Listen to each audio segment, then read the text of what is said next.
Are you a professional photographer looking to add family albums to your offerings? They are one of the favorite things that my clients love. I actually include family albums in every one of my sessions, but I know that it can feel overwhelming to try and create an album with so many choices.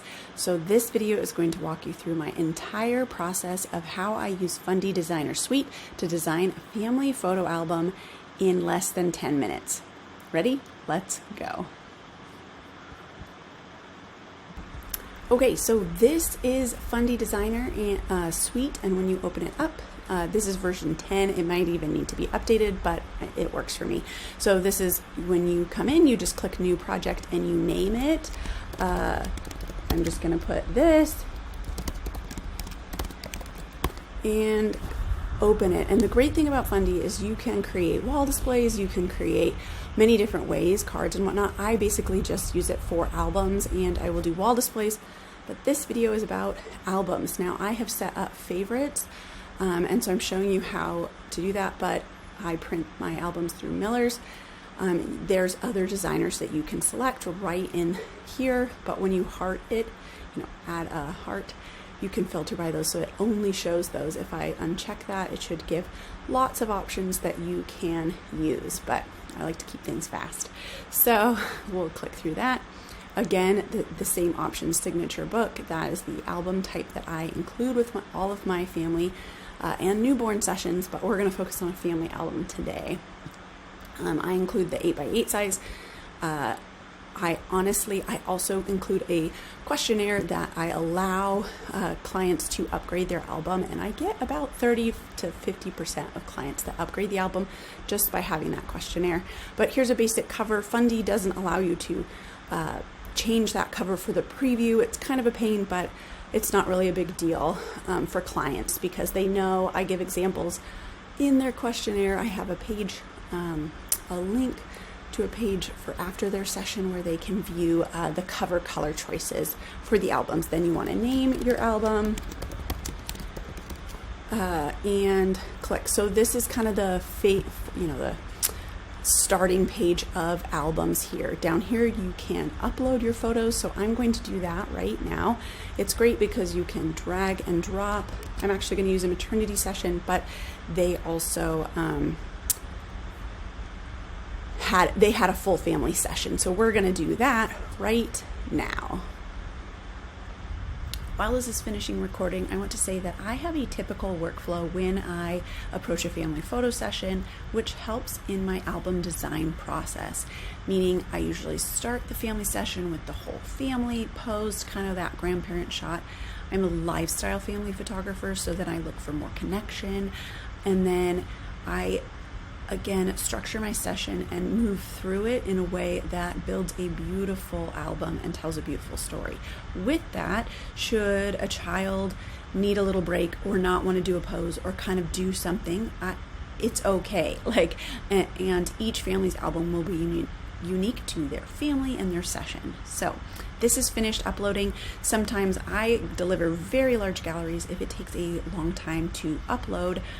I might just start it uploading and then go and either schedule a client email or go grab myself a cup of coffee, just depending on that. But that is kind of a process that I do.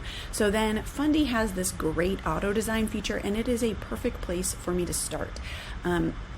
Because when you use it, it will at least lay out your album in a way that you can then take from and like run.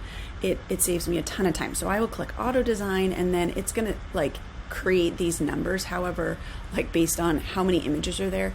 But I don't want, so I include 20 pages or 10 spreads in my albums. So I will change this to 20.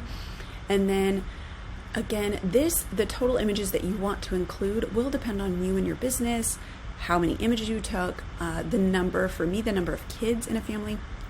I typically do somewhere between 28 and 38 photos for an album this big. Again, it depends how many children they have and kind of the flow of the session, the feel of the session. But a good place to start, this family has 3 kids and they're expecting number 4. So I'm going to say 35 images. The minimum images per spread, so you can kind of adjust this. I will say at least 1, obviously, but if you needed more than that, you could put 2 or whatnot. A design style is album. Like this stuff I don't really mix with. You can say, all of it, match original, whatever you need to do. Also, it goes in the image order. I like to do capture date, again, because I have a flow to my session. I like to just kind of keep those in order. Again, if I need to pull images, say I didn't get a portrait of a child, I always include images. We'll go into that, but of each individual child, let's say one needed another break, or we moved to another spot, and so it was done later on, I will pull that into that child's page. So I'm going to click design, and it is going to whip up a design here. So as you can see, here's where it is. Now, this is very rough. This is not what I would deliver to a client as a finished product, but like I said, it lays out the pages. I know this is the number of pages I want to create. So let's see. My first spread, I always like to start with a family photo, and I usually start with one kind of posed everyone looking, and then a little more connected. So if you come down here, this is where all your images are stored. You can, swipe through and move it. The nice thing is that it shows you down below. Let me see. Like if an image, it'll show you that it's used. And also the nice thing is if I also take this image and I drag it over here to create another spread, it now tells me there's a 2. So that's really helpful to make sure that you're not using the same image more than once. Because it can happen. You can really like an image. Someone can request to alter an image, which we'll get into later, but that way you're making sure it's not on there more than twice. On here, on the Fundy Designer program, these things, this little button here allows you to move a page around by clicking that. This kind of like, if you want to shuffle the auto design, there's only one image, that won't do it. And then this is like shuffling within it. This button right here will change the layout, which we will get to, and then here's the X. I don't want that image, and I don't want that extra spread. So here we're going to go back here. If I need to add an image on here, if you want to replace an image, you just click it, drag it onto that image, and it's going to take over the image right there. It's going to keep the design the same. If I wanted to add an image to the page, because again, of course that's not the design that I want to do, I would be come over to here, and I'm going to say I want a family photo of them looking super connected. So I'm going to go with this one right here, and I'm going to add it over on the side, and it'll give me this kind of layout here. And then let's say that I really do like to include some of these like kind of connection shots below, so I can kind of drag them on and kind of mess with that a little bit. And let's say that this is how I would like that design. I like that idea, that look. I would then click this button, and this will give me options for how I would like to lay out the album. I'm going to make myself smaller. So the nice thing is if you click this, it will kind of mix up those designs, do something similar. And note that even if you select like this design right here, I can always go in and adjust the images. So I'm going to select this one, but I want the main image to be the family. So if I want to look here, if I double click, it will bring this closer, and I can move this over here. So the family is this main image. So I'm just swapping between images on the page. And then I don't really like how this is hitting on her face. So if this button right here swaps, and I can kind of adjust an image in, and I like how that looks better.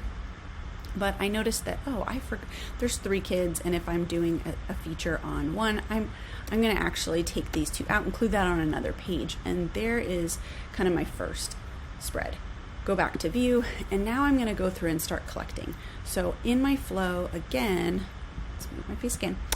I like to start with family shots, and then move on to images of each child. Now in this particular design, I like these kind of connection shots, and I want to mess with them here. So I'm going to go through and do one of the boy on here. So I've got, kind of a fun connected family shot.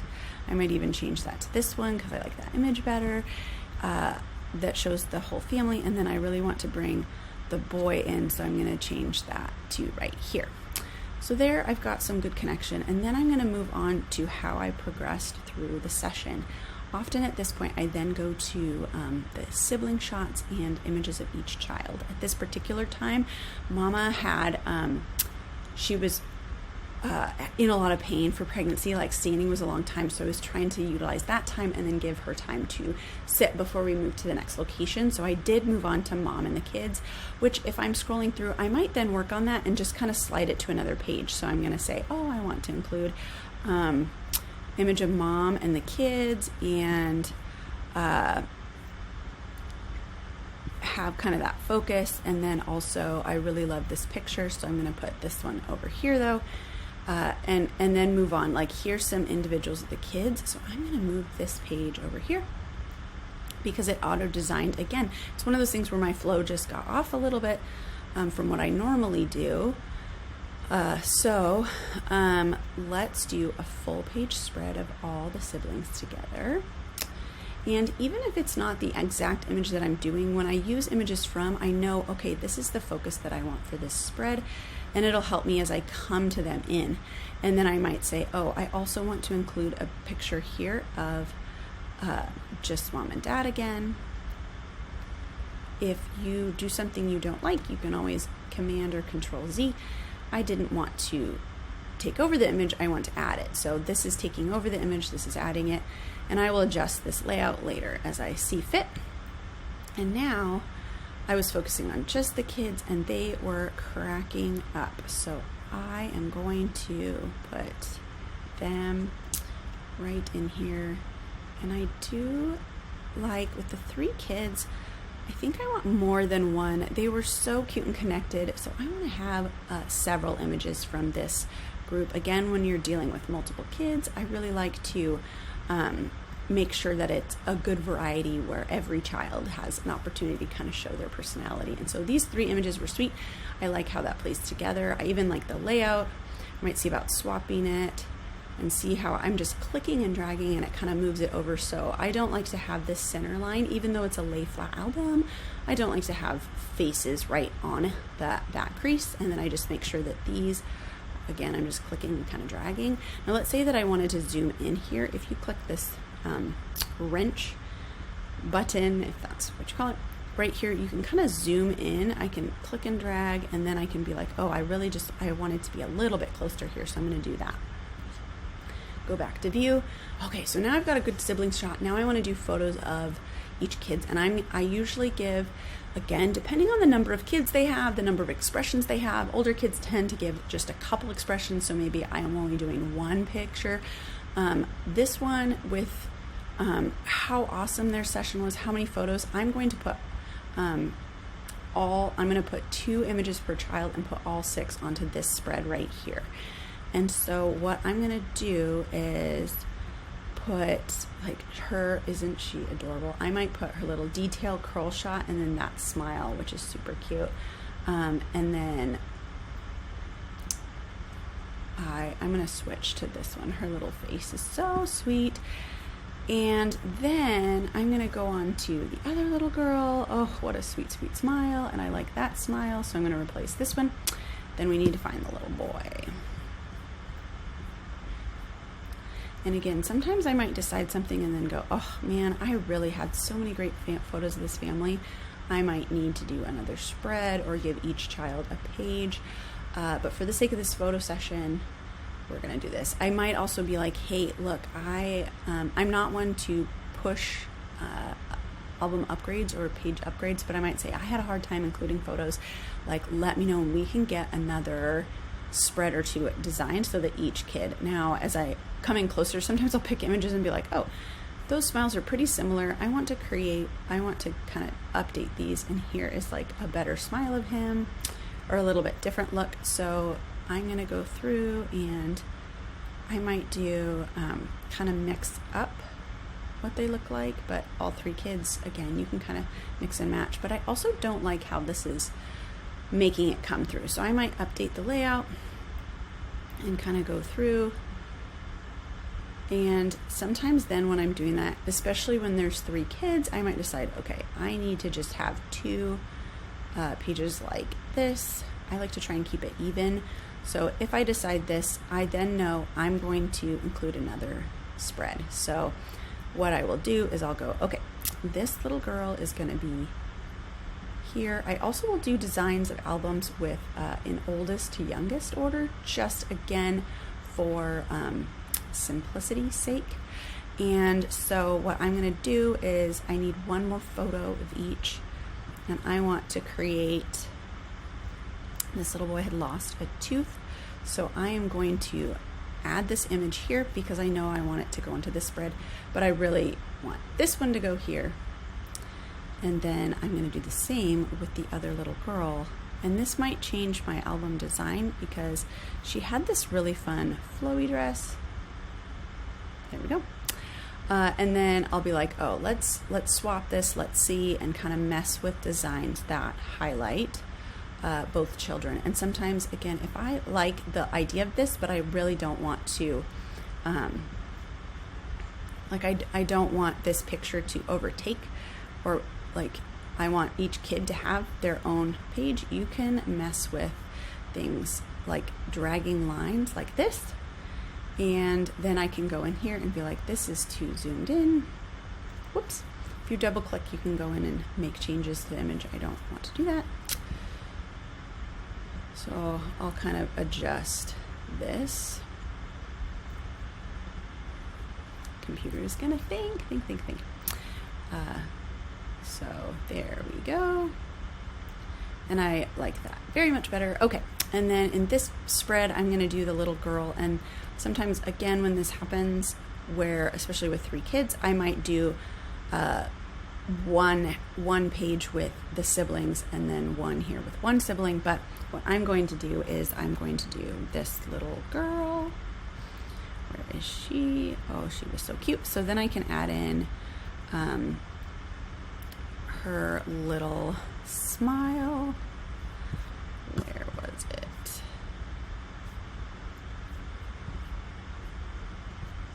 And then we can kind of adjust this to fit. Except I recall that I wanted to add another page, or another picture here. So I might add one of just mom and dad onto this spread. And then what I would do is adjust that.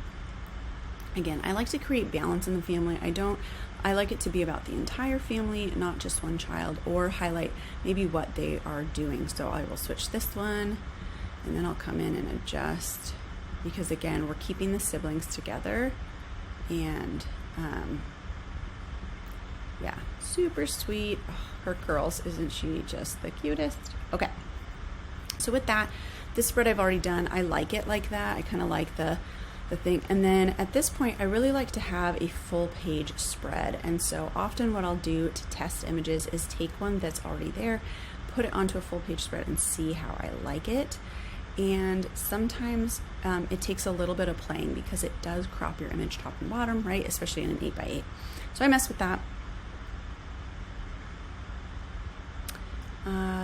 And see, and I'm okay with that. So if I do that, again, I'm clicking this, moving over, and I love this. So sometimes I just put a ton of detail shots on one. So I'm gonna go through and continue to design this, and give me just one moment. Okay, with things laid out, so I have a full page spread right here of the family. I like to include at least one of those, if not 2, but again, this family had so many amazing images. The other thing is I will do some albums including black and white. However, this gallery was gorgeous light, gorgeous everything, so I did not include any in black and white. Again, I allow my client to decide later if they want to switch images out, so we'll go through that. But here I have a full family spread, and kind of a little more relaxed, playful. You know, they're walking together, and then I'll usually do a page that has quite a few images on them, again, because there's so much connection, so many different things. Then I have a spread of each parent with their children. I will typically end with a photo of, I like to end with a full page spread often, or just 2 photos. Again, because of the flow of the session and how many photos I included up here, I had to include two pages for the children's spread, so that isn't how this one laid out. And then here I'm going to go through and kind of update this one. This one is the dad and the kids one. Again, means I like to include multiple spreads of dad and the kids. So this one I included 2 photos of each child with their dad, kind of a playful and then a little more serious one. And then we have the mom and the kids one, and one black and white photo snuck in there. So what I will do is I'll find that photo and swap it out with the color one, because I still think that this is a sweet photo of the boy kissing. Like, this is another sister, so baby sister in there. So I like this layout, the mix of the photos, but I can. So with that, the gallery is ready. The album design is ready. And what I will do then is I will create a design proof, and it looks like this, and you create a name for it, click OK, and it will upload. Now I have the Fundy Designer subscription, meaning the service where it will create a proof. This is $179 at the time of filming per year. I'm gonna put YouTube family, and you can just put, like, you know, spring 2023 or whatever you want to have. The nice thing is you can click on this and change the page number, but I'm okay with that there. Like, there's the album, I want, you know, page whatever, but I like that image. I usually start with the family. If you did other things, you could include it here, but it's not there. Then you go to next, and then it just is asking again albums, because you only have one created here. I don't do anything with a slideshow because I'm just doing the album. This I ignore because I include it. So you could put your client's name, email address, and have information here. I didn't like how this works, so I actually have an email that I use through HoneyBook that I send to my client that includes their album questionnaire where they can select their album cover. I include debossing, so it includes, they answer those questions, and then are able to view their album, and gives them all the information they need for how to use it. You click next, export, and then this takes a moment to kind of go through to upload. And it's telling you it's not going to send an automatic email, which again I'm okay with, and it's going to run. And that is the process of how I do it. At the end, when this is finished, it will create a link that you can copy and again send to your client, or if you set up the Fundy Designer, it will send directly to your client. So I hope that this video was helpful. If you did, please don't forget to like and subscribe to my channel. You feel free to drop questions below, and I will see you in the next video.